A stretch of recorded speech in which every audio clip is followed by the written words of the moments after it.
Hi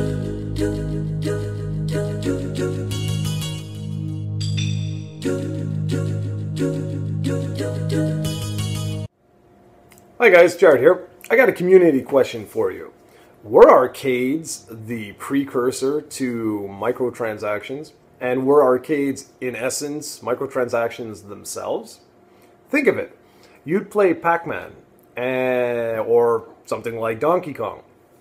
You plunk in your quarter, it gives you a couple of lives, you go, you do your thing, you were dead.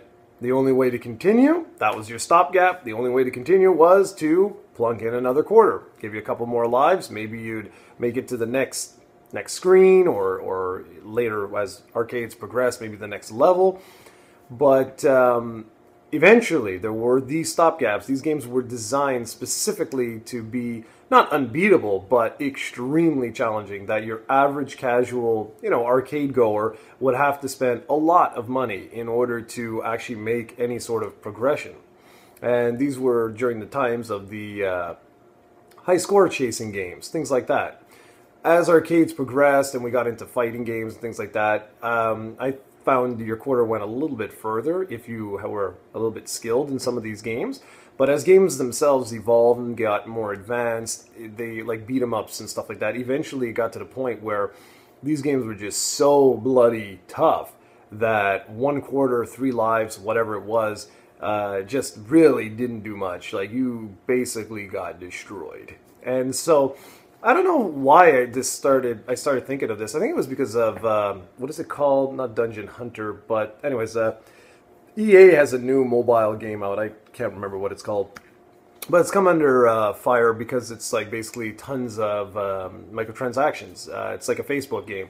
You can do so much, and then you have to wait for a set period of time, or you can buy time, in essence, in order to continue. And it's funny, like, we hate this. Like, gamers today, we really, really hate this. This kind of microtransaction crap is ridiculous. Even a DLC microtransactions, most people really aren't into. But especially now with mobile and Facebook games and stuff like that, it's really like, ooh, it's getting people really fired up. And, well, especially gamers, hardcore gamers, it's really starting to piss us off. So I don't know why, but I was thinking of this the other day, and I was like, arcades really were a form of microtransaction because you were paying a micro price for a micro portion of a game. And the games were designed to destroy you. Now, I know it's different because technically the entire game was open to you, whereas with this, you're actually like forced into a bottleneck. You either have to wait a period of time in order to continue the game, or you pay money in order to continue the game. Whereas before, the entire platform was open. You had no time. As long as you had the money, you could prevent any bottlenecks from happening, and the bottleneck was purely based on your skill. But I thought this was just a very interesting sort of correlation or link between the two, and I was curious what you guys in the community thought of that. Like, were arcades really the maybe not the first, but like the precursor to modern day microtransactions? It's an interesting question, and so by all means, what do you guys think?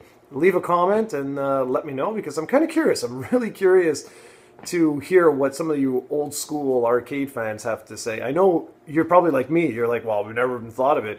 But I was been playing a lot of Neo Geo lately, and I'm looking at how many credits I'm putting in order to complete some of these games, and I'm like, my God, that would have been like, $100 or $150 back in the day. I would have put into the arcade machines.